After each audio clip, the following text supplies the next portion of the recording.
Welcome to Beyond the Game. My name is Gregan, and today I'm talking with Alex Knight, known more commonly by his alias, Stumpy Goblin. God, he's annoying, isn't he? That's not changed this day. Not even slightly. At least I was on the money, like, straight away. Can you believe you can win £50,000, dollars even, playing Rocket League? Spyro? Stop rushing me. Just piss off for a second and let me think. Loads of money. Just money, mate. That's all I'm in it for. I just love money and cash and just that feeling of a weighty credit card in my hand. There's nothing like it. Lovely. Make sure to follow for future episodes. It really does mean a lot. I hope you enjoy this conversation as we get to know Stumpy Goblin beyond the game. Quick little apology for you. So about 50 minutes into this podcast, unfortunately the microphone's cut out. So we're going to be able to use the camera audio for that section. It's about 5 minutes. We would normally just cut that kind of section out, but Stumpy really opened up about his mental health and it was a really important conversation. So we didn't want to remove the conversation, but just bear with us while that audio for those 5 minutes won't be quite as good. We'll try and make sure this never happens again, but for this podcast only, just bear with us and hopefully you enjoy this conversation.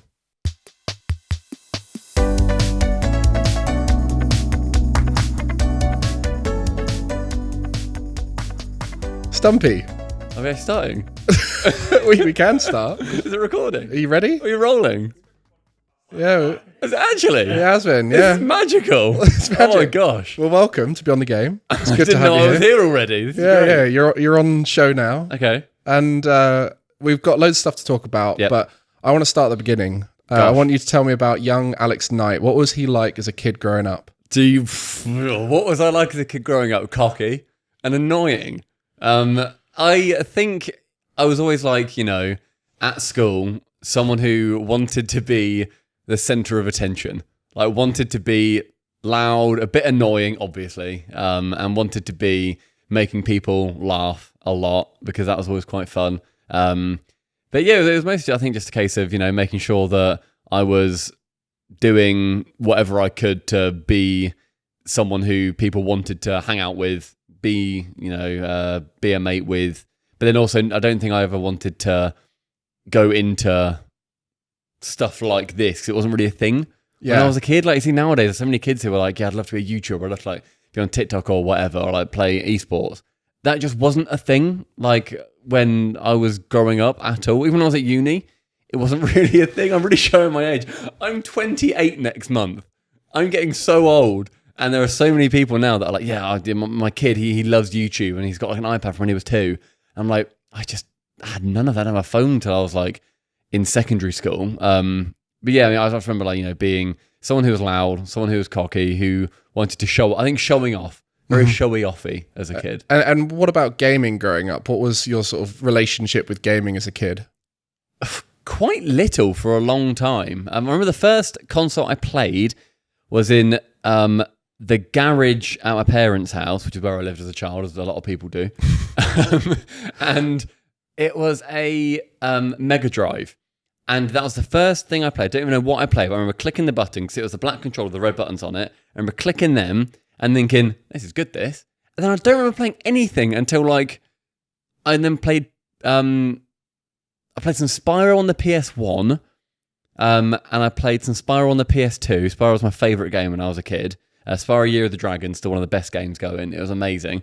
And then, it was then just a case of seeing whatever your mates had, I think, because there was, I think, no online play when I was in primary school. Mm-hmm. Just not a thing. It wasn't a case of, my mate's got a PS2, so I'll get that so we can play games together. It's like, nope, not a thing. One of my mates had a GameCube, which I played a little bit of, but not much. Then I ended up getting an Xbox 360. Me and my brother got that.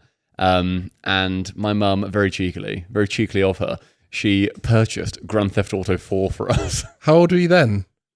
What's the statute on limitations of my mum buying me GTA 4? It's all right. We had James on the podcast and he was telling us how he played Grand Theft Auto when he was 6, I think. Oh, yeah, no, yeah. I would have played San Andreas when I was about 6, I think. Really? I think so. Yes, because I was at my first house when I was growing up between the ages of 4 and 10, and I played it there.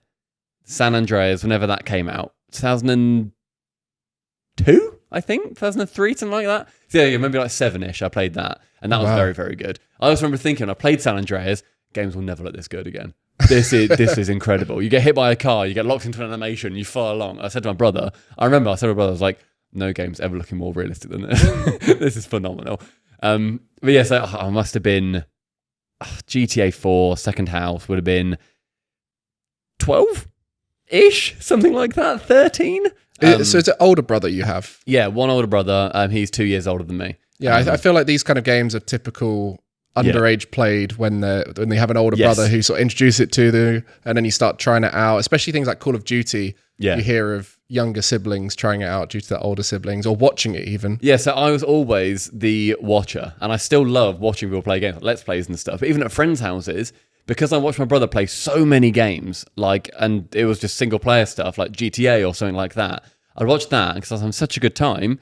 Then when I was at friends' houses and say it was like there were 5 of us and it was a 4-player game, I would always be the first person to say, I truly do not mind watching. I'll watch games for the entire evening. I am not bothered about playing at all because it was always more fun. So I could just look at everybody's screen and have kind of a good time, just a completely different way instead of having to actually be good at the game. Yeah, and you consumed a lot of the Let's Play era of content on YouTube. You know, the Yogscasts, big fan yourself. You know, had a chance to work with them. Oh my God, and that kind of era of content must have suited you perfectly if you're an enjoyer of watching people compete or play games or try out games for the first time. Yeah, big time. I remember the first time I watched YouTube was my friend when I was in maths class. He referenced a video that I had no idea about, and because I watched the occasional clip on there. Do you remember the clip of the scary video with the car driving through the country road? When a friend showed me that on my old PC that had a CRT monitor. I'm aging myself so badly. And I remember the first YouTuber that I was aware of was a YouTuber called Tobuscus back in the day. When he had a video called Bottle Boot. And there's a quote in it that my friend just kept saying. I was like, firstly, that's really annoying. Secondly, what is that? And I remember he showed me it, and that was the first YouTuber I subscribed to, and watched all of their stuff, watched all of the vlogs, that kind of thing. Back in the golden age of vlogging, where it was you would vlog doing nothing. You'd go to the shop and someone would vlog. And there's in a Tobuscus style vlog, I've got I think it was my 15th birthday. One of my friends brought over his mum's camcorder that had those little camcorder tapes. We vlogged in the style of Tobuscus my birthday at my parents' house, and it is the cringiest thing you can imagine. A load of 15-year-olds thinking they're really this is going to go big on YouTube, all quoting stuff. It was awful. But that was the first kind of thing where I was YouTubers getting into subscribing to people and looking forward to their content that's then coming out. And that's sort of where a lot of people start when they make content 10 years on from those first cringy videos. And actually, Tobuscus was one of my first Minecraft YouTubers I watched. Yeah, who got me into Minecraft. Yeah. So yeah, I mean, that kind of era of content, the people didn't know what they were doing. There wasn't as much accessibility to information on how to hardcore play games because there wasn't people making content around this is how you play the game. Well, just a Let's Play was new. You said about Yogscast earlier. Did you watch Shadow of Israfel when that was coming out? Yeah. I could never tell if it was acting or the actual game or not. Clearly it's acting. Yeah. So clearly now you watch it that's just their mates playing the characters. But I remember thinking, is Granny Bacon real? Is that this real AI person that's responding to all of this? But but that naivety, I think, is so much fun to look back on and think, God, I was so invested in that world and looking forward to the next things that were coming out, even Achievement Hunter and stuff, things in in America, where I was looking forward to things that were going to be happening in their series. But they're so influential, to kind of what people are doing now. There's no Let's Plays on YouTube now if they weren't way back in the day, because that's where it all just had to begin, I think. And just think of stuff like the Dream SMP, the biggest Minecraft servers now. They do a lot of role playing, and it kind of comes back to that. That was a Let's Play of my first day in Minecraft that eventually got more and more wacky. Then it turned into modded Minecraft eventually. So that whole journey was amazing. And I think for you and I, we both sort of started with Minecraft in terms of gaming. What was your journey through gaming to get you to Rocket League? To get through to Rocket League, I think it probably did start with Minecraft, because that was the first time I was social in a community. There was a Minecraft server way back in the day called Miner App or Miner Apocalypse. And it was based, I think it was based in the US. And I joined that with still one of my best friends now. And we joined that, and it was a proximity-based text chat thing. And the further away you went, text then got garbled, and you couldn't quite see all of it. So you just see somebody typing, and they had like one letter in there. You're like, okay, all right, I'm near people. Then like you'd move closer, and you'd wait, then they type again, and like they're having a conversation. Okay, then you like go in, like eavesdrop on them. But then also, because it's an apocalypse, the entire map is completely barren. You have to live underground, and it was really intense. Amazing. There's a subreddit for it, and I ended up getting. Well, this is during sixth form, where so 2011, 12-ish. I was then working my way up the ladder of command in a not a clan, but like a group called Schneider Farms. We were the pacifists of the server. And we would make like stops where anybody who was going through the wastelands could then just get a load of like food, and then they could carry on their journeys.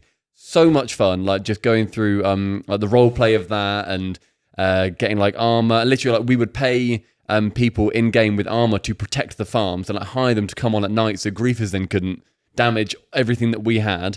I wrote contracts for it. I wrote contracts to make sure that if anybody was going to be defending us, we would then have it written in a contract that is what they would be doing and what the hours would be. And also with any of our neighbouring states, I would make sure that we had contracts with them for allegiances.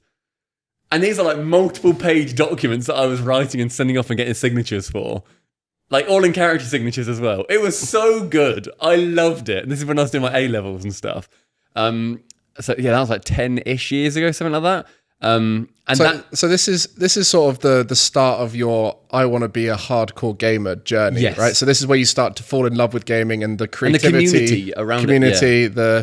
the fact you can take it beyond just the game, because now for us, gaming is a medium for us to work in. It's a place for us to have competition, to commentate over, and other games are a place to make content and so on.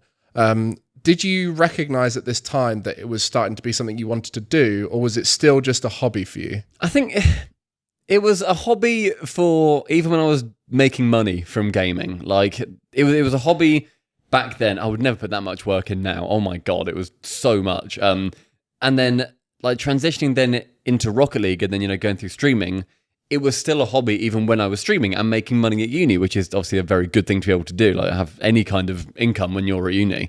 But I remember like going through and getting to that point where I was thinking, when did this change? Because it's never just like that moment where you're like, this is not a hobby, now I'm semi-professional in it. It's never that. It's always a case of when did it change? Like retrospectively, when can I look back and think, oh, that was the point where actually I realized it could go full time.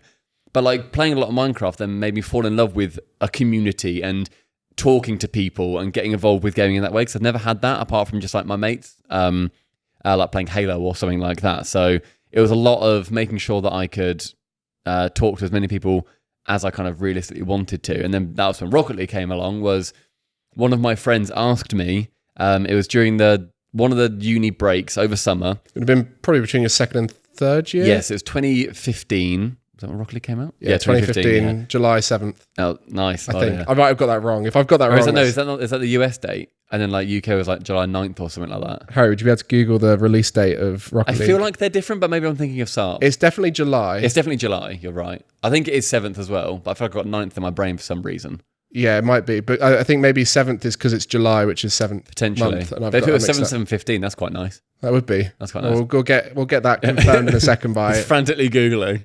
I was in between my second and third year of uni, and Rocket League came out. One of my friends said to me, again, still one of my best friends, he said, there's this game that's come out on PS Plus, and I didn't have a PlayStation at all, I was on Xbox.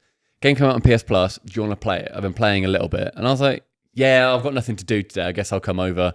And my mum gave me a lift because I couldn't drive. Went over to his house, and I played it for a bit, and he was way better than me. We did like a 1v1, and I was like, nah. Fine. It's all right. I'm not very good at this, so I don't really like it. And then I ended up going home, didn't even think any more about it. And then one of my other friends, he then said, if I buy you Rocket League, I'm playing it a little bit, will you just play some games with me? And I was like, yeah, I played it at my friend Michael's house. Yeah, I'll play it with you. So he then bought me my copy of Rocket League. I'd never bought my own. Was that on PC? On PC, but he gifted it to me on Steam. I didn't even buy my own one. And then I think we must have played 10-ish games together in total. And then I was like, yeah, I'm going to keep playing this. And he was like, nah, I'm good. I'm sort of done with this. And then I got some of my other friends involved, the ones who I was playing Minecraft with back in the day. I played a load with them. And just getting into that, like, it wasn't grinding. I was going to say grinding, but it wasn't grinding. It was just playing. It was just playing the game and having those notable bits of getting better, like where you would jump and then flip and score a goal. I was like, this is unbelievable. Scored an aerial. I've scored an aerial. I didn't boost for a second. But like, I was in the air and I flipped sideways. I've got a video, I think, saved of my first aerial goal, but it was literally just jump, flip sideways, and it just went in. And just playing that with mates was then, where that kind of really started. And then again, they sort of gradually toned down how much they played, and I just gradually toned up how much I was playing. Yeah. So that was, let me just check. We got July 7th. Yeah. Maybe I'm thinking Sarp then was, because that was different dates. Yeah. But yeah. Well, July 7th, 2015. There you go. The day it all changed. That's the day our lives changed. That's also why PS Plus is so incredible for It was Rocket League. Huge for Rocket League. It was Rocket what League made Rocket League. Because so many people would never have tried it if it wasn't Not for at all. that. And obviously now it's free to play, so a lot more people do try it, especially the younger audiences who are the sort of Fortnite generation coming over. The Fortnite generation. Yeah, the ones who every kid at school played Fortnite because it's free, so why not? Yeah. And so you were at university studying zoology. Studying zoology. Big up Anglia Ruskin in Cambridge. What a university that one was. And what was your intention with zoology? Where were you planning to go in life at that point? So from when I was about probably 9 or 10 years old, there was a TV show on, I think it was CBBC. It might have been BBC. Deadly 60? Not Deadly 60, although that was brilliant. Was that Steve Backshall? I think so, yeah. Steve Backshall. He's legend. No, it was a show called Raw. But it was like RAWR, I think. ROAR. And it was based at a zoo in Kent called Port Limp and Howlett's Wild Animal Park. And I watched that religiously. I always liked animals, like dogs or whatever, but I hadn't really looked at like actually really thinking I would like to go into this. And so I watched that show and I immediately thought, I want to be a zookeeper. I would love to look after animals, even just like the mucking out and stuff looks really like enjoyable because you've got that very tangible benefit for something. You know, you're improving the environment of an animal, and that is just everything. That's such an amazing thing to be able to do, just to affect a living thing in such a positive way so easily. Realistically, you're just shoveling a bit of shit, like it doesn't really matter too much.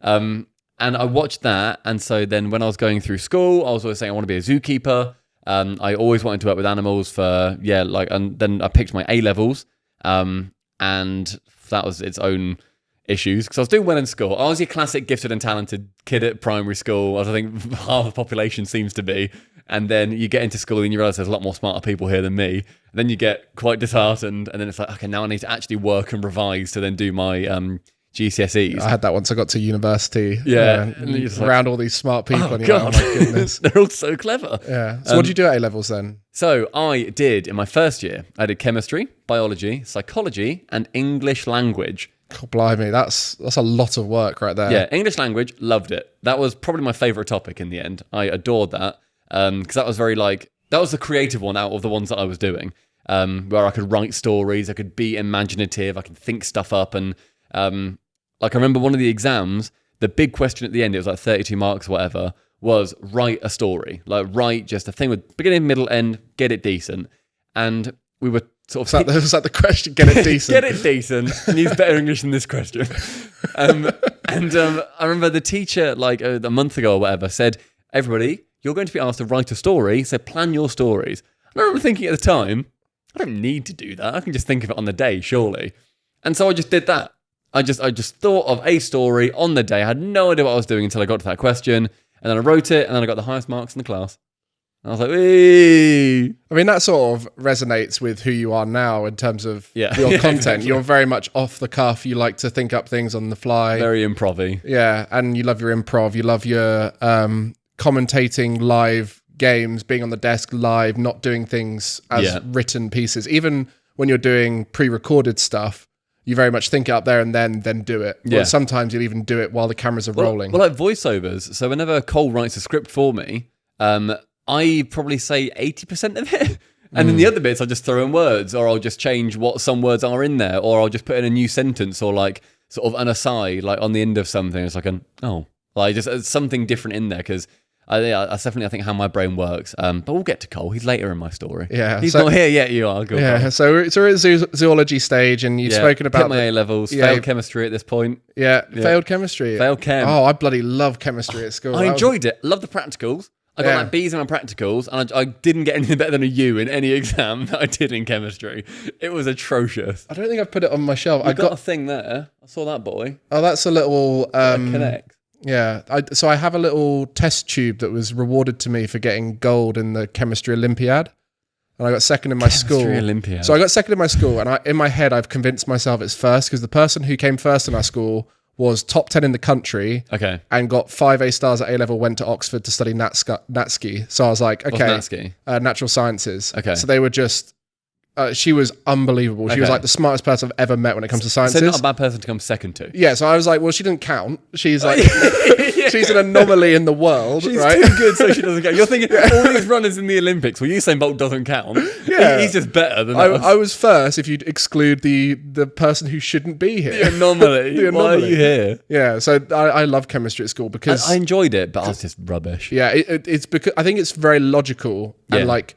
The practical is a bit more creative. That's where you can be a little bit more hands-on and sort of have I've always fun done better with that, where I'm hands-on and I can move stuff around. That's why I liked biology, because you'd get to, I felt like you could relate to what you were thinking of a lot more. So it's like, if you're talking about an animal or an organ, it's like, oh, I know that organ is that big or whatever, and I can figure that out. But chemistry, it's all bloody little. Yeah, it's quite, and sometimes you can't even see it. Usually you can see lots of it. You can see the colour. One of it. That's the issue.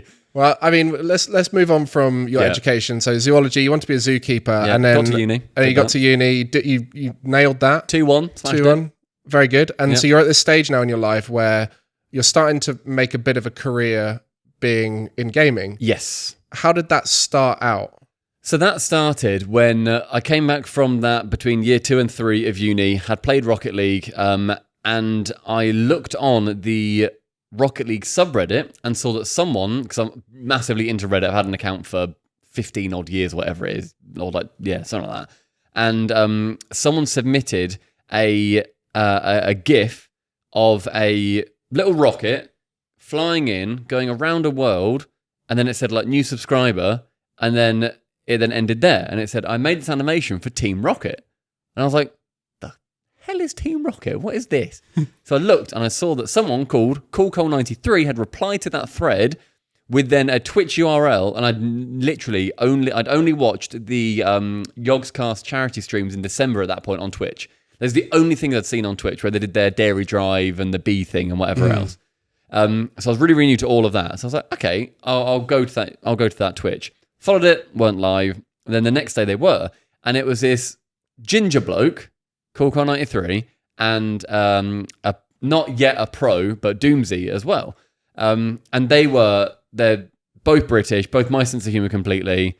Fantastic. So funny, like dying of laughter. And I was like, oh my God, this is really good. I'm really enjoying this. I didn't type in chat for a while.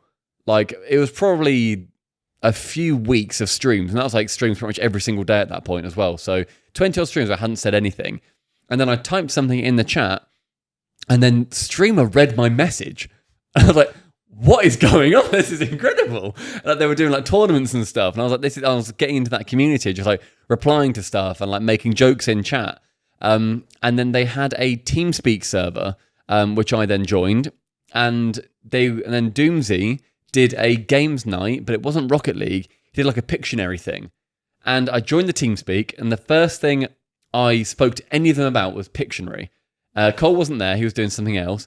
And then someone else in that voice channel, someone called Mega Shogun, was playing Pictionary. And my first thought of him, God, he's loud. God, he's annoying, isn't he? And that's not changed this day. Not even slightly. At least I was on the money, like, straight away. But I was really thinking, like, he's loud, isn't he? And I was like playing Pictionary and thinking he's quite overbearing, really. And then, I played that and it was really funny and a really nice time. And then gradually was just getting like more and more into typing more, making jokes. And then I was at university, obviously still in Cambridge at this point. And Doomsy then left to become a pro. He was like, I don't want to stream anymore. I want to really focus on being a pro now because the RLCS has been announced. And it's like 50 grand. Can you believe, Gregan? Can you believe you can win £50,000, dollars even, playing Rocket League?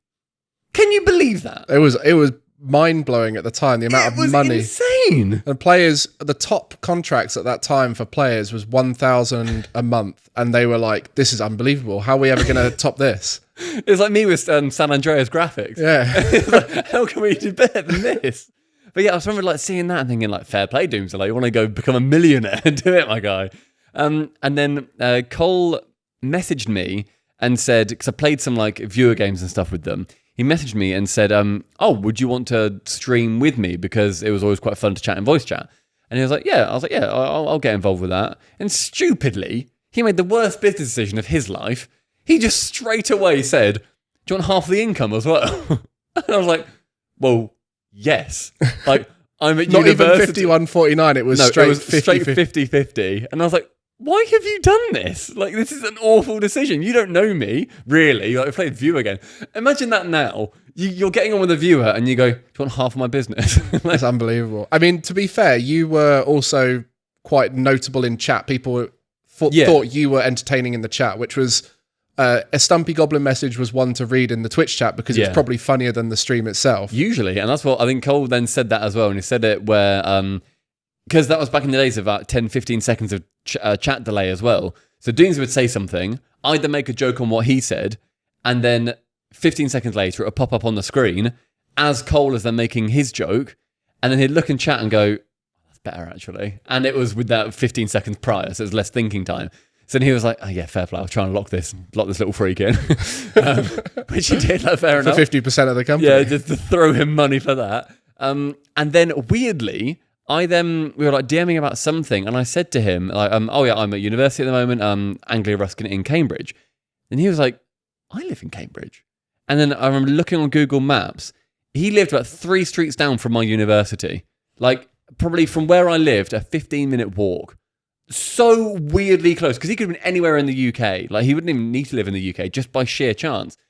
So I remember I then repeatedly said to him, do you want to go out? Like, do you want to go to the club? Like, do you want to go out? Like, I've got mates. Like, yeah, we'll go out. I'll get drinks and stuff. Do you want to go out? And he was like really politely kept saying like, no, because he was like working at this point. It's like, no, I've got work and whatever else.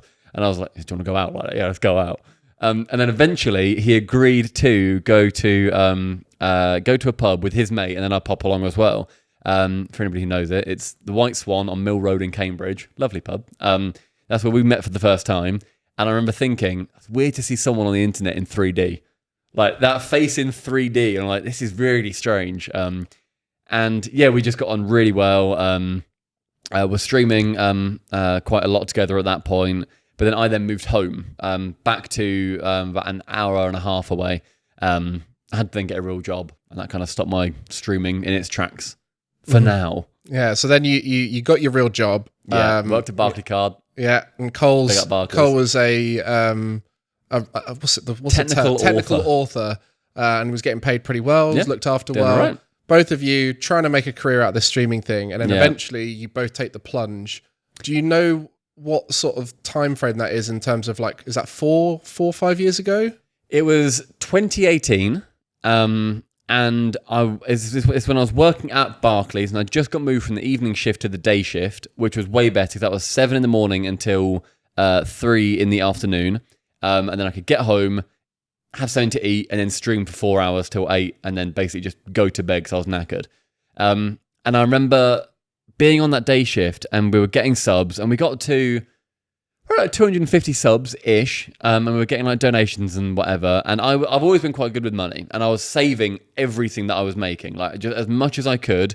I was like spending money on the bus, spending some money to eat when I was at work, but otherwise it was not buying anything, so I thought, if I'm going to go for this, I need to have the funds to do it. And I remember looking online and people saying, have at least 3 months of your bills saved up, like just in case everything goes wrong, you've then got time to find a job. So me being an overthinker, I saved up 6 months. So I was like, because I'm going to really go full bore on this. I think that's also good advice for people working in a weird industry like esports. It's freelance and so on. Because much more unproven at this point as well, bear in mind. Yeah, and because, anything can happen in esports. It's really not that easy to find a new job. The level of income is not as standardized. So you might go from earning, say, like 3K a month to less than 1K based off of what's available. So I think that's good advice there to be a little bit more on the safer side when working in an unusual industry. And it reduced my anxiety. Gosh. Blimey. And it reduced my anxiety about the whole situation of like, 'cause it's a scary thing, like going from my employment, which was, it was like 18 odd grand a year, which I was coming out of uni and I was like, this isn't a uni job, but I was like, this is great. Like I'm making my own money and I really enjoyed that. And then I thought, well, if I'm going to be getting rid of that, I just need to make sure I'm doing it for a good reason. And my stepdad is someone who I credit a lot with me having the courage to go for it, really, because he is massive into his fishing. He's like I don't remember the exact name, but it's like Master Fisherman or something like that. He's one of like 100 in Europe. Like he's bonkers at fishing. I don't know how you can be, but he's just ridiculous. And so he always wanted to go like full time with that. Never really took that plunge. And so he was really pushing to me like, hey, if you have something that you want to do it. Like go for it, because worst case, we'll be here to support you. You'll be fine. You can get another job. You're not in a specialist job, so you're good. And he really pushed me to go for it. And I remember then saying to my team leader at Barclaycard, I want to go part-time. Like I want to go 3 days working and then 2 days off, make it like a 4-day weekend essentially, and I can just stream all that time. And he knew about Twitch and he was like, yeah, like you should do that. That's brilliant. So he then kind of gave me that chance to go for that. And yeah, that was in April or something, 2018. February 2018 I did that. And then April, I then went full-time with streaming because it was something that I could then actually afford to do.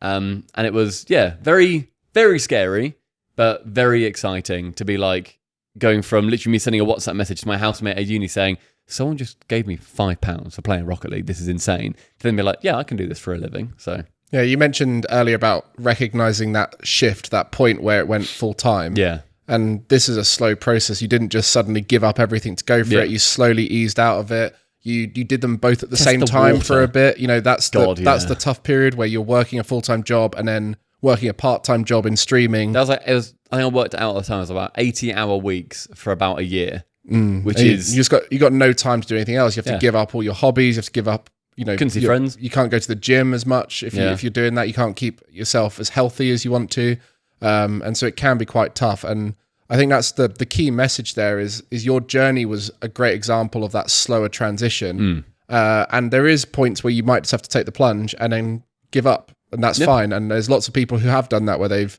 given up everything to go full-time in esports and then 6 months later realize, actually, I just need to get a more sustainable job. So I think your story there is a great one that a lot of people will resonate with. Obviously, the getting lucky 50-50 with Cole that's not going to be a normal story for most people. Business decision from that idiot. You say that, but like, look at where you both are now. I've made him much more than that in the time. I'm sure it was. I mean, it's the classic thing. You see talent in people, and you recognize that you want to work with them, and it will make you better. Like you have made Cole better as a person, so therefore by a mile. By a mile. So that was definitely good for him. But we'll take a little pause from your journey because we've been doing a long old Stumpy's journey. Got a long journey, and we'll take a moment just to go through your top 5 games of all time. So you've mentioned a few through that journey there. Rocket League, Minecraft, Spyro. Be interested to see how your top 5 pans out. Do I need to do them 1 to 5? You don't have to. You can if you want. I feel like it would be a miss for me not to put Rocket League at number 1. And it's in contention for 1 anyway, so I'm putting it at 1. Because I think it has to be. Like at Psyonix. Number 1, baby. And my next 4 are not going to be numbered. But I'm going to break the mold immediately. In my top 4, I'm then going to have Minecraft, because that was just so influential. Like, even just into the content space for me, into me wanting to do anything that's funny and, getting into these contracts and just businessy things. It was just such a weird way to get into it, but influential for me for that. I'm going to put Halo 3 in there too. It's a popular game. I mean, a lot of people will probably put that in their top 5. phenomenal game. That's where I got really social with my friends as well, because that was one of the first games I had on the Xbox 360. We would play that like every single night for a very, very long time. It was either that or Call of Duty Modern Warfare 2. But I don't think Call of Duty Modern Warfare 2 sneaks in there for me. Well, so when you look at these series of games, like Pokemon, Halo, Call of Duty, all the ones where there's multiple games, when it comes to the top 5 games, you can't really choose multiple of them unless you really dug into them. Most people would choose one of them. And I was thinking earlier about what my one would be in various series. And I think that Halo 3 is unanimously it's the favourite of all of them. And typically there is one of them that comes out on top. You look in the Mario Kart world, Mario Kart Wii typically is the most popular. You look in Pokemon and it will be normally around that area that they were growing up. So like depending on what age they are. That's the thing. I think like Halo 3, for a lot of people that we'd speak to, they grew up with that game. That was their first really social game as well. So yeah, Halo 3 in there. Halo 3, is that 3 that I've done now? That is 3, yeah. It's Rocket League, Minecraft, Halo 3. Oh. Are we talking like top games, what they did for me, or just top games? You take it however you want. What's the wording of your question? Top 5 games of all time for you. Okay, for me. In which case, could be for your career, could be for personal enjoyment, could be for memories. I'm going to put one in there for memories and also sheer quality of the game. Red Dead Redemption 2. Yeah, you did play a lot of that on stream, didn't you? Oh my God. That is the most perfect game I've ever played. It was, there's obviously like small bits wrong with it, whatever, but it's unfathomable how good that game is. I'm not a particularly big story gamer. I like arcadey stuff, but my God, that game, when I was streaming it, it was so much fun to stream. Half the time I wasn't even doing missions. I was just going around, there were just things happening in the world, and it felt alive, and like, at the ending, I was like crying with chat because like things were going on. I was like, "Oh my God, I can't believe this!" And like, if someone betrays you, you really feel it because you've been building your camp with them. I adored that game. And also one of the most immersive games, isn't it? Point. Oh, did they? Yeah, I don't know why. It was the only time I think it looks like they've ever done it. They tweeted out the subpar stream to say that I was playing it. And then people responded being really annoyed because they weren't talking about an update. But I was like, why did they tweet me out? It was really peculiar. It was very odd. I had like 40 viewers or something. And then it got me to like 400 or 500. I was like, oh, cheers, guys. Like that. Yeah. I mean, yeah, you were loving it. So they probably loved the fact that you were loving it because you got very immersed in that. So you got one more slot in your top 5 games. One more slot. You're looking at my door that's at your windy window door. Yeah, it's quite windy today. So I've got I don't know if it's coming through on the audio at all, but we'll take a little moment just to reference it. We have this really scuffed door in my flat that won't properly lock, so it's like just on the edge of locking. And we're quite high up here, so the wind blowing on it makes a right racket. It looks cool though out there because it's quite like misty today almost. Yeah. So we are sitting here and there is a bit of bashing going on in the background. Hopefully it's not coming through. Sometimes people hear sirens. My mum's told me she had sirens in the background. Well, it's London. I mean, it is London. Sirens everywhere. But we are very high up here, so the fact that you can hear sirens up here is mostly due to that door being helicopters as well. Slightly ajar. They got sirens. They have sirens? No, they wouldn't, would they? They wouldn't need them. I don't think helicopters have sirens. I've never been close enough to one when it's been going. I mean, I haven't seen a helicopter while I've been here, so it's very weird of you to assume helicopters are frequent. Oh, that crane's moving. Anyway, that's mad. Is this you stalling for your fifth game? Yes, it is. Yeah, but that does also look cool. Is there like a crane simulator out there? Yes, there absolutely is. Yeah. I'm surprised you haven't said like Zoo Tycoon or something. I never really liked Zooey games somehow. And I played Planet Zoo. That was really good.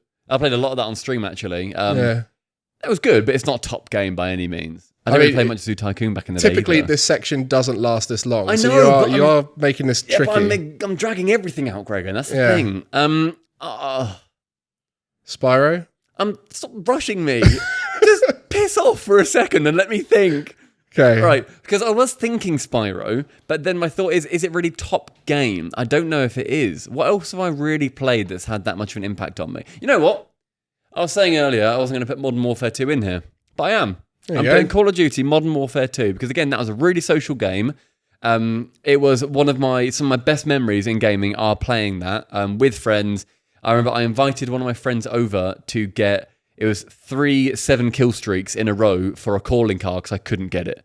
And he came over, first game, he just did it straight away because he was better than me. I was like, cheers, mate. Thank you, Aiden. Appreciate that still. Yeah, Modern Warfare 2, when I was saying about the series, that's typically the game that a lot of people reference as their favorite. Yeah. And so I think that's a fair spot there. So Rocket League, Minecraft, Red Dead Redemption 2, Halo 3, Red Dead Redemption 2, Halo 3, Call of Duty, Modern Warfare 2. Yes, those are my games. Solid list, though. I think there's a lot of... It's a bit of a cliche list. Yeah, a little bit mainstream. Yeah, it's quite mainstream. Yeah, a person of your generation. We're in the same generation, Gregan. No, you're Gen Z, surely. I'm only 1 year younger. Yeah, but I'm 95. My birthday is the cut. I'm 95. You're 95? Yeah. Oh, okay, you're fine then. Yeah, we're fine. Are you? Yeah. When? November. Oh, you've snuck in. I have. You've snuck in, you cheeky bugger. Yeah. Okay, fair enough. So we're not that far apart. Every time you've been saying you're old, I've been like, oh my goodness, that make me old as well. Christ. But so the last little thing we ask all our guests is, what is your greatest ever gaming achievement? I could be cheesy and say making a living from it, lol. I mean, you can take it however you want. I think typically people will do maybe one career-based achievement and then one just like pure gaming achievement, like completing the Pokedex or something like that. Yeah. So okay, I'll go for that as well. So my career-based one is just on a whole working for the RLCS, because that has been something that I wanted to do for a very, very long time. And being asked to do that has been the most phenomenal thing in the world. I remember you DreamHack Leipzig 2018, wasn't it? Where you came along. Whenever the pro circuit was. Yeah, you came along and you sort of chatting away to Silent. It's like, I'm available. If you're interested. Right, yeah, flying out over my birthday and Valentine's Day and my anniversary at that point to go to DreamHack Leipzig and corner Psionics Corey and say to him, please give me a job. Please, sir. Well, and he didn't. He didn't. He didn't at the time. But then he said to me later on, he really wanted to. And he really, really wanted to give me a job, but he just wasn't in charge of hiring at that point. It was also tough with being in the UK at pre-COVID. That time. Yeah, pre-COVID. Now you can work online, it's a lot better. Yeah. For the UK casters. But you're going to say a gaming achievement based off of something you've done in game. Yes. And seeing as I know you as a gamer, I feel like I don't think you'll get there. You're going to try and guess. I'm going to give you 3 guesses. Okay. Sorry, I think you're out of format, but I've sort of No. I'm going to give it a go. So I think. I reckon you've 100%ed a weird game. Okay. Yeah, so that's my theory. So am I going hot or colder kind of thing? Yeah. Warm. So I feel like you've 100%ed Red Dead Redemption 2. Incorrect game, but correct premise. So it's a story game like that? Correct, yeah. It's a story game like that. It's not Did you any do it on of the stream? Red Deads. No, this is before I streamed. Okay, so it's not any of the Red Deads. Is it a Grand Theft Auto? It is not. It's a game. It's a very long game series though. Okay. And I 100%ed one of the games. Okay, so I am now sat with one guess left. If you get the franchise, then you get it correct as far as because you're not going to get the game. Okay. Just think, very long game franchise. It's got bloody loads in them. Is it? Have you 100%ed? Oh, you can get this. Is it? It's not a Nintendo game. You don't really do Nintendo. No, do it's you? not a Nintendo game. I might just not know the game, to be honest. You 100% know the game. Is it? Oh. And you know the game series. There's also a lot of game series now. Okay, I think I'm gonna stop guessing now and ask you to. No, get one. Just go for one guess. Just okay. Hail Mary it. Halo. No. But I was thinking that because I got all the skulls in Halo 3. But it wasn't that. I 100%ed Assassin's Creed 1, which was the biggest ball ache in the world because for anybody trying to do it, you had to get flags, and there were like 50 of them or whatever, but they were in ridiculous locations that you would never go to in really awkward places, and having to 100% that game was, at least at the time, a massive pain. Did you look it up or did you just do it naturally? I did as much as I could naturally, just by looking around, because that was like part of it. But then it was I had like 8 flags left, and I was like, I'm not looking through this. And some of them were literally like, you have to go through this small little window and then climb up this bit and then jump off backwards, go up a spire, and then it's hidden in the corner in a shadow that you'd never walk in. And it's like, I'm not finding that ever. So yeah, there you go. One. So that was your gaming achievement. That's the one. And it didn't make your top 5 games. You fell out of love with it by playing it that much. Yeah, I think I love Assassin's Creed. It's probably my favourite games franchise, but there's not one game in there that is in my top 5, I would say. Mm-hmm. So we'll jump back to your journey for a bit, because you mentioned how you cornered Psionics Corey, and that was at the time where you had done some casting. so you started off as a streamer, subpub in HD, you and Cole working together, you made videos together, streamed a lot together, and then you took the plunge into casting. How did that happen? How did that happen, Gregan? I wonder how that happened, Gregan, as he sets himself up to be the hero. So he can sit back. Do you want to tell them about who got you into casting? Yeah, all right then. So what happened, Gregan? Yep. I don't remember what year it was, but it was the Gfinity Elite Series. Had approached one of my very good friends, Michael Ellis. You might know him. Okay. Also known as Gregan. Also known as Gregan. Yes. And you said to, I think he said to Cole originally, because he'd done like some really small bits of casting. He said, Cole originally, would you want to work at this event? It was a LAN in London, which was really ahead of its time. It was a LAN in London every week with the top teams in Europe, most of the top teams in Europe, and in front of a live audience with interviews, with like proper desk, with proper host Tom Deacon. A really, really good thing. And from what I remember from Cole's side of things, he said, "No, I'm not ready for that. I've done I think he did like one Insomnia at that point. Yeah, he did the one Insomnia with casting, me, which I hadn't done. At this point, I had never done casting. And you put Cole's name down anyway, and also mine, because I don't even think you asked me. I think you just put my name down anyway. I said Cole, and he streams a lot with Stumpy Goblin, essentially saying they could be a duo, because at the time, Gfinity were planning to put Onset in, because he was one of their own, and he wanted to do Rocket League, and I casted with Onset at that event where I spoke to them, which actually when I first met Harry, who's here. He was playing in the tournament. So Digital Schoolhouse. Yes, it was Digital Schoolhouse. So it was 8 schools competing in a tournament. Harry and his twin won the tournament. Twin? Yeah. I'm learning so much about so Harry. I remembered him from the fact, you recognise a twin, especially if they're playing in a team together. Yeah. Met him there and met him again in the future. But at that event, I spoke with Gfinity and they were like, well, we want to get you, Shogun, Johnny Boy, obvious. But at the time, there was, let's be honest, there was us three and then there was nothing else. In Europe, realistically, there wasn't anyone else. There was people who casted, but none of them had the experience we had. Yeah. We'd done so much more. And anyway, so that happened. And then they wanted to get Onset and they said, we need 2 more people. So I went, well, Cole's done a bit and his duo Stumpy's great. He did the Insomnia with you. And all I'd done at that point was at my uni house, Shogun and Cole came over to mine for a 24-hour stream. And I'd casted once drunk with Shogun. That's the only time I'd ever casted Rocket League. Yeah, and so I just said, yeah, you should get them. So I told them to get you. I didn't tell them I'll ask. I said, get them. Yep. And then I messaged you guys like, hey, are you interested in doing some casting? There's things come up. They're looking for 2 more people. It'd be good to have you guys. And then you both sort of said, no, not right now, not the right time. I don't think I answered. I'm convinced. I don't even think I answered. I'd love to find this DM. It's on Discord somewhere. It must be. But very much the because the first I heard about it was an email from Gfinity. Yeah, it was very much like a no, we'll think about it later from Cole in particular. Yeah. And I went, well, sorry, I've already told them you're doing it. So you guys then were forced to do it, and let's be honest, you started right in the deep end, going out with notes that I'd written for you. In like the hallway bit at Gfinity, season 1 show for the entire season, realistically. We didn't know how to make notes about teams. Like, we didn't know what we were doing. We knew how to speak about Rocket League. We've been playing it for ages at that point, but we didn't know what we actually wanted to do and say.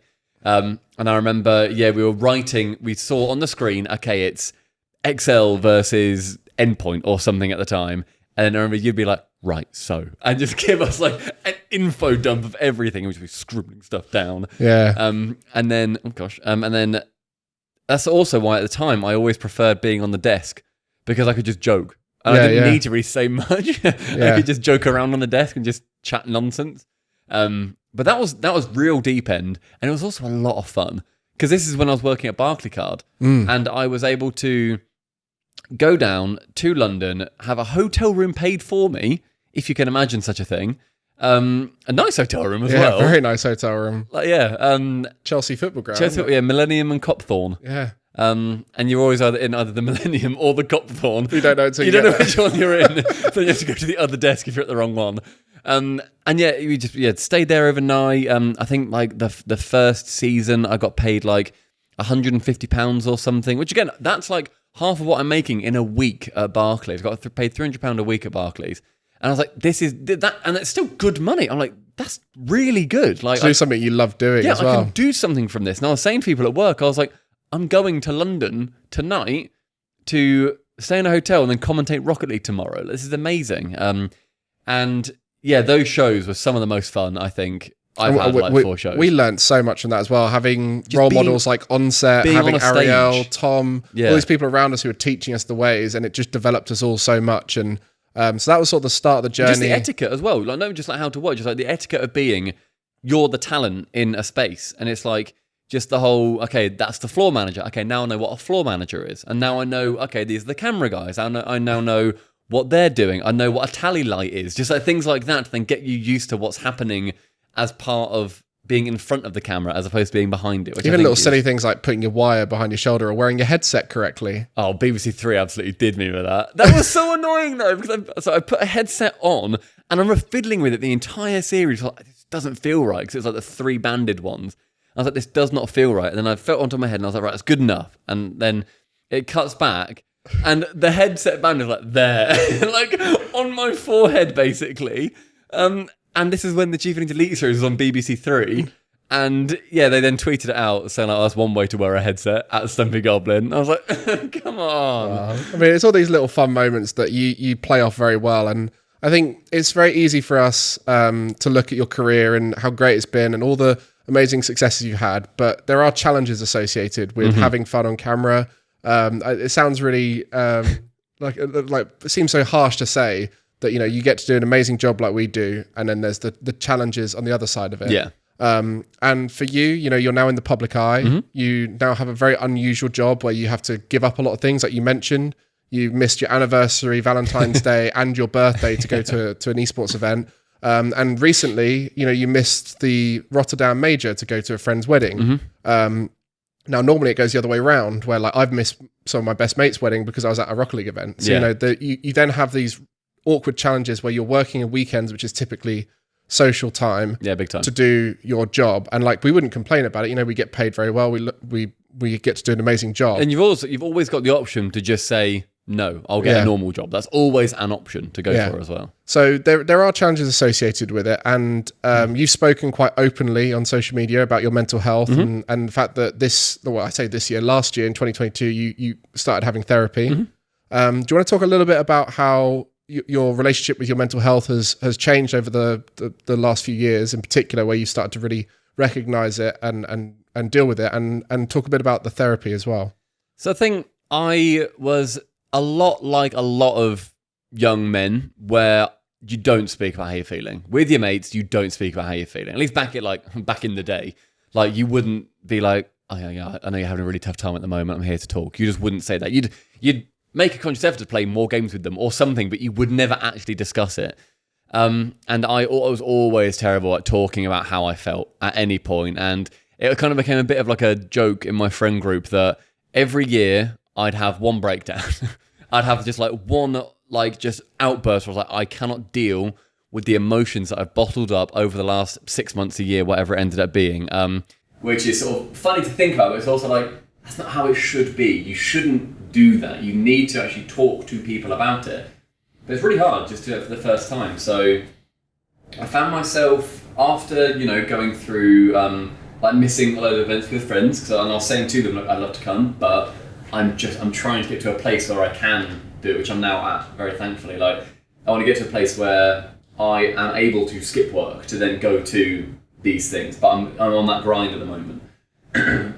And so, yeah, I think suffering through that a little bit and getting to the point of developing not like a huge amount of anxiety, but just that like knot in your stomach of nothing's happening, nothing's going wrong, but you've got the anticipation so it's going to go wrong. Like even now, for some reason, I've got a knot in my stomach. And I'm like, I don't really know why, and it's still something I'm trying to like deal with. But I'm like, you're trying to process everything yourself, but you can't always do that, and nor should you have to do that just on your own. I've got a set of the most incredible friends. I've got fantastic family, but I just never spoke to anyone, and I always suffered for that.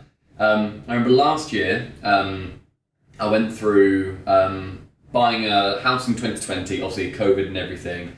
COVID heightened my anxiety generally because I wasn't as used to being near people. After like loving being near people and getting excited to hang out, it was then a case of being a lot more recluse and having that safe bubble. I think a lot of people had that where it's like, this is my safe place, and I'm really safe here, and if I leave, then it's the unknown, but I know everything in here, so this is great. And yeah, I remember last year I was having a really tough time, don't remember what with, I think it was with work, like making a load of videos, or just trying to figure out what I'm doing, and just everything going on. I remember being in the shower and just crying, and just not knowing how to handle any emotion that's coming to me, and thinking at the time, very logically, of like, why am I so sad? Like, what is happening? Why is there such a deep, like, twisted knot of anxiety in my stomach? Why do I feel lethargic? Why do I feel tired? Why do I sit down at my desk? I've got 300 games to play. I've got the means to go out and do things, but I just don't. And then at the weekends, it's then okay, 3, 2, 1, hello! And like getting into that, and it's like just that mask weighing down on everything that you end up doing.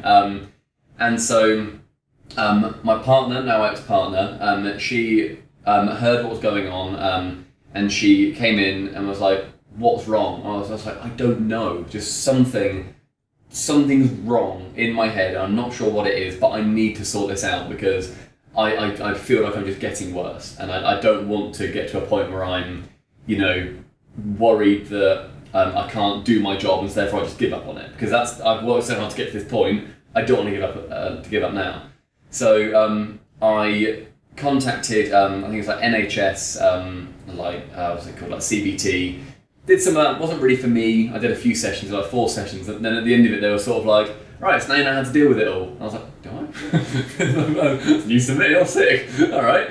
Left like a few months, and then I was like, okay, well, shit. Okay, I should probably sort something out. And, I was thankfully in a very privileged position to be making enough money where I could then afford to do private therapy. There was an amazing thing that I googled. It's called Walk and Talk. I don't know if it's in other countries or in other places in the UK, but near me, there's something called Walk and Talk with my therapist, where instead of sitting in a room or being on the phone and just talking in quite a clinical environment, we meet up at a local forest and we just walk. And literally her first question every single time is just, how have you been? And it's like, and now I can just splurge everything, and then she can piece it together and figure stuff out. And that has been the biggest game changer, where, yeah, sure, I still feel anxious, I still do feel quite sad at times, but I know that I've got someone to talk to about it, and she'll be able to explain what's going on and kind of coping mechanisms to kind of deal with that, where every now and then she'll, like, I'll be talking about something, and she'll ask a question, like just about family or something, that I'm like, is that even related? And then something will click in my brain, and it's happened like 5 or 6 times, and I'm just crying. I'm like, how have you done this? Like, what magic did you have? And always very like sarcastic to her, or I'm like, oh, you're crafty. So it's just nice having that relationship, and I'd push as many people as possible, especially men who don't speak about their mental health much, either chat to your mate, if you can, chat to a family member, or if you're in that position where you can afford, mine's £50 for 50 minutes of therapy. If you can afford that, even every 2 weeks or something, I know everything's really hard right now, and people can't afford stuff like that, but it's been something that has helped me process what I've been sort of, not repressing, it's not really had anything particularly bad happen to me, but just stuff that I shove in the corner. Shove that in the corner, chuck a little blanket over it, and then just ignore that for ages. And then it just builds and builds and builds and builds. And it's like trying to kind of take one thing out of it at a time and think, oh, okay, this thing was not great. Let's talk about that. That's now processed. Yeah. Goes into the wind. It's got another thing from behind the sad blanket or whatever. So, yeah, I think also talking about it publicly, I've always appreciated when people in the public eye have been open. I think that's a very strong thing for someone to be able to do, where their experience, yeah, like if someone's really suffered with something and have the strength to talk about it publicly, my admiration for them is through the roof. Like, that strength and that bravery is out of this world. And so I thought, yeah, I've not had anything particularly bad happen to me, but I want to just say things publicly of, look, this has been helpful. I'd love to talk to people about why therapy is good, why speaking through your emotions is good. If you're feeling pent up and repressed and like you're about ready to explode, just that being able to let it out somewhere in a healthy way and not exploding and punching something is something that's incredibly vital, and I think seeing someone do that has helped me out a lot. So I've always sort of like tried to do that to the absolute, 1% scale that kind of anybody else could. Yeah, and I think some of the things you mentioned there are great lessons for people to go away from this conversation and maybe start thinking about their own life, because definitely made me start thinking about it more. I've lent towards family and friends when needed, and it's been enough for me and lifestyle stuff, but I've definitely now got it as an option. I have looked up therapy where before I would never even thought to look it up, so it's important to have these conversations. And I think one thing you mentioned there is, you've had some tough times, and I think in particular with our job, the off-season can be a tough time. Missing events can be a tough time. You missed Rotterdam Major at the end of last year. My FOMO was flying. And I can tell you, having had FOMO from other events, I completely feel what you must have been feeling there. Yeah. And you've recently gone through a long-term relationship breakup, and so there's a lot of stuff, and even just the off-season before, with the whole situation with me being removed from the team, everyone, there was a little bit of uncertainty there and everyone unsure. So the end of your 2022 had a lot of challenging moments. So I've got a simple question: how have you been? I think I normally pretty good. I think I've been pretty good. I've been doing kind of what I need to do at the moment and keeping an eye on stuff so that it doesn't overwhelm me. So I was sort of saying earlier, myself and Cole, we are one of the video production partners with Psyonix. So we make a load of videos for these for the shows, and getting on top of that calendar is vital. Making sure that we've got all that sorted, making sure that I'm obviously ready for this upcoming casting. I think I'm doing all right. The biggest change at the moment, as I said, I'm going through a breakup at the moment, which it was something again where I thought, if I was looking on the outside and I saw somebody who said, hey, I'm going through a breakup of like a nearly 6-year relationship where we share a dog, we share a house, and then I'm going through that myself as this third person, I think it helps just to know that someone else is going through it, even if you don't ever talk to them and you've got no link at all. I think that's always not nice to see, but almost like reassuring of like, okay, my life isn't going bad, it's going as other people's are. And that's something that's quite reassuring a lot of times. I had some people very kindly DM me saying like, hey, I'm also going through a breakup at the moment of a 1-year relationship, 5-year, 10-year relationship. And like, just be able to talk to people, just a couple of messages of just saying, hey, I hope you're doing well. Like, we're never going to sort each other's problems out, don't get me wrong, but like, knowing that someone else is going through it, if you can do it, I can. And it's that kind of vice versa, the connection that you can make with people who are sort of suffering in quite a similar way. That's been probably the biggest struggle at the moment. I'm bloody sorting out mortgages for just like one person now and providing like income for the last 2 years. And I'm like, you won't believe how up and down that bad boy's been. And like proving like you can like make mortgage payments and just that kind of thing where it's like so much stuff to do in like the adult world is then challenging to actually sort out and make sure that everything kind of goes to plan. So those are my biggest struggles at the moment anyway. So we did just have a little tech issue where we went silent for a split second. So we're just going to start again from what you're talking about, which was people were DMing you saying they'd gone through similar stuff and that sort of helped you through that time. Yeah, it's like those shared experiences where like I'm going through right now breakup of just under 6 years, and people DMing me saying I'm going through a breakup of 1 year, 2 years, 5 years, 10 years, like where they are suffering through a similar thing, and just having that like community of people who I'm not going to talk to them again, like realistically, like, and they're not going to DM me again, but it's like just knowing that someone else is like suffering in a similar way, I think is very reassuring to be like, oh, my life isn't just, bad things aren't just happening to me, I'm not failing at this, because I had that feeling of failure. I was like, I've put all this time and effort into this, but it's failed. But then kind of, I said to my friends about that, and they were like, you can't think of it like a failure because you still learn things from it. And I always say that in work as well. Like whenever I suggest something, or we try something, it doesn't work, I'm always like, well, you still learned something. You haven't lost out on, just because it didn't work that time and you're never going to do it again. You've got the knowledge that you're not going to do it again. And if you spent $1,000 on that thing and you're like, oh, okay, I'm not going to use that again. Well, you still learned. Like you still paid to learn that thing. It doesn't matter if it's a success or a failure. You've still gone through something and you've gained knowledge at the end of it. So I'm trying to like apply my work brain into the private life brain.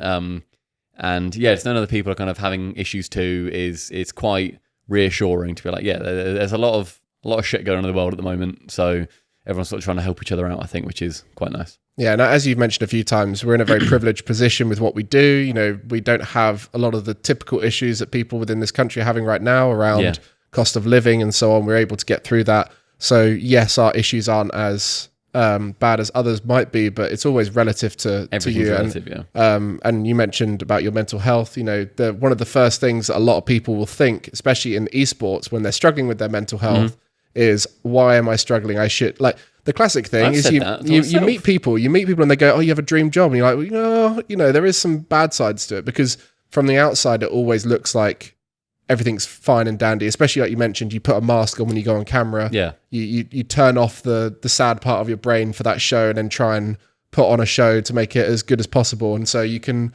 often build up these things, and it's good to hear that you've found ways to deal with it. And maybe through what you've spoken about, some other people might start reflecting on their own mental health. And an argument to that as well is when, or an example rather, is when putting on that mask at Worlds, I hope no one knew how stressed I was, because I think people saw me in the green room multiple times where I have never felt in one day more stressed than that day, including buying a house, having a dog. None of that compares to, I think it was the Sunday at Worlds. Final day, I've been away from home for 2 weeks. I'm a big home person. I like being home. And I was, it was all the videos that me and Cole had produced. We've been getting them out. There were various issues, going on. I was talking to our editors who are literally all over the world. Some in America. I think one's in Hawaii. There's some in Australia, some in the UK. Fully global. Trying to coordinate with them whilst also making notes for casting. And then seeing incredible people like fans and stuff that are there and talking to them as much as I can. On the walk to my final cast, or my final desk appearance, as we walk under like the stands, I was shaking and like I was tearing up because my body was not dealing with the stress, even slightly. And I was struggling so much just to be like, I can't do this. And like that really like the catastrophic thinking of like, I can't do this. Like, what if I start like, if I'm shaking on desk, I'm going to just like all those thoughts. And then I spoke to Psyonix Ian Nowakowski, and Corey, who's no longer there. I spoke to both of them, and Ian's head of content, and Corey was head of esports at the time. And they are two beautiful people. And I spoke to them, and Ian literally looked me in the eyes, and he was managing a lot of my content at that point. And he said, tell me all of your stresses. I'll take them on. I'll fight as many fights as I can for you while you're on the desk. And then when you come back, there's going to be resolutions to stuff. There's going to be things going on. What are your problems? And my God, did I just talk. It was like 10 minutes of just me ranting at him and him just understanding, like getting it, asking me to expand on stuff and absorbing it. Then be like, cool, I'll take all that stress. You go do your job. You do this job now and then do the other job later. You're good. And just the talking, which I never would have done before. 3 years ago, nowhere would I have done that because I wouldn't have wanted to look unprofessional. I wouldn't want it to have looked weak, realistically. It's that thought of thinking, well, if I say there's a problem, then firstly, that then means there's a problem. It realizes it, and it means that I'm weak. But it's like, no, it doesn't. You're getting it out, and you're explaining what's going on, and halving that burden and just sharing it lightens the load. And so, yeah, that was instrumental to me being able to literally do my casting or desk, whatever it was, at that point. And yeah, just those kind of feelings are stuff that I'm trying to deal with a lot better. And I think acknowledging a problem is there, even if I don't want to, which I bloody love putting my head in the sand. If I think there's a problem, if I don't say it's a problem, then it's not. I've not admitted it's there, if you kind of know what I mean. So trying to attack that as much as I can and say, no, there is a problem. And from your past experiences, when you tackle that directly and you don't just put it aside, it gets dealt with quicker and you're happier in quicker time. So let's just do that. But it's trying to learn those things because I'm trying to break 25 or whatever years of my thinking for the last 2 years or so. Yeah, well, there's so much to take away from that. And I think you and I have had a lot of similar experiences with the amazing people like Corey was so instrumental for me when I was pretty down and about not going to LA due to visa issues and stuff like that. So amazing people we've had a chance to work with. And for you and I, we've got people like Cole, who always claims to be a terrible person to talk to when it comes to mental health, but he will always listen. And and I think that's the key is anyone who's listening to this and they've got a friend who might be struggling, is even if you think, I can't do that, I should recommend them therapy, just listening is enough sometimes. It's huge. Like one of my, someone very close to me at the moment is going through some stuff, and my family don't really talk about emotions at all. Like we're just quite locked off, and it's like, not like, we don't kind of ignore it when someone's sad, but it's like you don't bring it up really. And so I said to someone who's quite close to me recently, just like, hey, I know this has been happening. You good?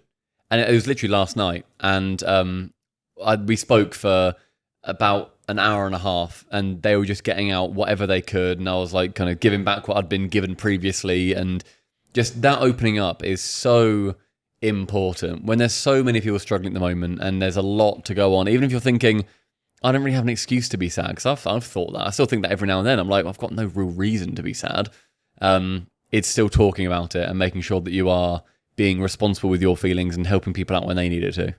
Well, amazing for you to share that. And I'm sure this is something you wouldn't have done a few years ago if I asked you about the mental health. So thank you very much for sharing what you've learned. And the future for you, I know is very much more of the same right now, but I'm interested to know, like, if all of this disappeared, if Rocket League all disappeared right now, what would you do? Zookeeper. Genuinely. Straight away. It's still my dream job. Like, I've got esports now. If that lasts forever, I'm still incredibly happy. If I never become a zookeeper, I'm still really happy with that. But if I have to pick something that I go into, I'd move somewhere closer to a zoo and just literally do grunt work and just have that impact as much as I could, because I still adore animals. All my animals are rescued, and I just want to make sure that it's something that has an impact positively on other people. And it's also just bloody fun because you get to hang out with cool animals all day. Yeah, sounds great. I guess it's a good chance to talk about Enzo. Tell us about Enzo. My puppy dog, my little boy, the boy, TM, his trademarked. My boy Enzo, he is a Romanian rescue. He's just turned 3. Bless him, just over Christmas. And he's doing very, very well at the moment. He's 20 different breeds, which is weird. He's 20, which is a lot. Seeing as before, I've heard of dogs that are like 12, and it's like, wow, that's a lot. 20. And 2 of them are just 2 different kinds of street dogs. One of them, he's part Fijian street dog and part Polynesian street dog, which in of themselves, they're going to be however many types of street dog, like other types of breeds too. So he's probably 30 plus. He's insane. But yeah, he's mostly German Shepherd. He's a big boy. Weighs is like 27 kilograms most recently. He's getting to that final weight, relatively large, very fluffy. He looks like a cow. He's got like the markings of a cow because he's almost entirely white, but he's got like a black German Shepherd head and then like splodges on him that you would see on a calf or something. But he has been, in the last few months, my God, he has been phenomenal. He doesn't know what he's doing. He's the stupidest dog I've met in my life. He knows nothing, and it's phenomenal that he knows like how to walk, because the amount of times that, like, if I move something in the house, he won't like adjust how he walks for a month. So I moved like the a coffee table it was about probably a foot or so to the left. For a solid month, he'd look at me like in the kitchen, turn, just go bang, and smack his head, then look at me, and just walk away again. I was like, right, but you've learned now. He did that for like 30 times. I was like, my God, man. But yeah, he's a reactive dog, so that has its own trials to try and get through, where he needs quite a bit of training. He's not very good with new people. He just needs a lot of trust. He needs to build up that trust. But once he does, you're locked in as his best friend. He will not let you go. He is incredibly loving. I'm at the moment actually going through trying to get him to like a new dog walker that we've got, and he's doing really well with that. Because when you've got like a reactive dog, just the small things that you'd expect of a normal dog to do, when they do it, it's the best thing in the world. When he walks past another dog on the other side of the road, and he just heels really nicely next to me and looks at them, sure, but he's not like, wanting to pull towards them. We'll get around a corner, and I'll just give him all the fuss in the world, like, because it's just such an exciting moment of like, I've made that progress, we've done that together, or like recall or something, we're in a field and I'll like blow the whistle and he excitedly runs back to me. I'm like, yes.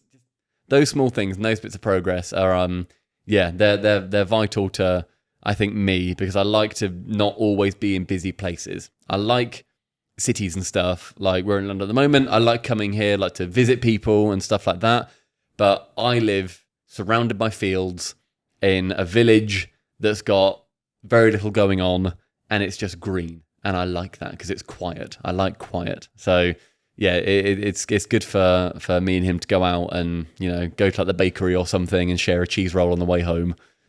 Is a lot of fun. Well, Stumpy, you've been an amazing guest. You've shared... Talk a lot. You do talk a lot, and that's why I wanted to get you here. And of course, I do want to thank you for coming on. You were one of the first people I thought of about this podcast because your story's unique, interesting, and you know you've spoken openly about some of the challenges you face, which is the whole idea of this podcast is a safe place for people to talk about their challenges in a bit more depth, and then hopefully the listeners will learn from it. And I think there's a lot of really important messages in what you said today, and whether it just gets someone thinking about their mental health a bit more, or maybe what they might need to do for their mental health. I think that's an amazing thing you've done today, and I want to thank you as one of my best friends. You know, you're not just here for the podcast. I'll rub your leg with my foot. Okay, we're besties. Yeah, you'll be here this evening. We'll have a good evening. Yeah, I'm staying over tonight. I'm sleeping there on sofa. On sofa. But you've been such an important person in my life for looking out for me and supporting me through my challenges. And I hopefully have been there for you through yours. Sure. And I do want to end the podcast with the same question we ask everyone. Gosh. What does gaming mean to you? Loads of money. Just money, mate. That's all I'm in it for. I just love money and cash and just that feeling of a weighty credit card in my hand. There's nothing like it. Lovely. I'm not giving you a proper answer. I mean, you can give me a proper answer if you want, but that very much juxtaposed the rest of the podcast. That the humble Stumpy who's like, yeah, I know some people are challenging in life. Nah, money, mate. No, gaming to me is, I think sounds quite cliche, but it's a way to like be me. It's a way to do anything that I want to. Like I play so many games like just with my friends. Like I'm really into Overwatch 2 at the moment, for example. And every night, I see that fist bump. Yeah, it's a good game. We'll talk about that later. And just being able to hang out with them. Literally every night recently, we've just been queuing, or like we'll just get in Discord and we won't play games for an hour because we're just talking about what's happened, just like in our days. Like even if nothing bad, just things that have gone on. I think it's a sense of friendship and community, and that general togetherness that is hard to attain a lot of the time and easy to forget, but it's the most important thing to maintain. And a lot of money. Thank you. And so much money. Thank you, Stumpy. You're like...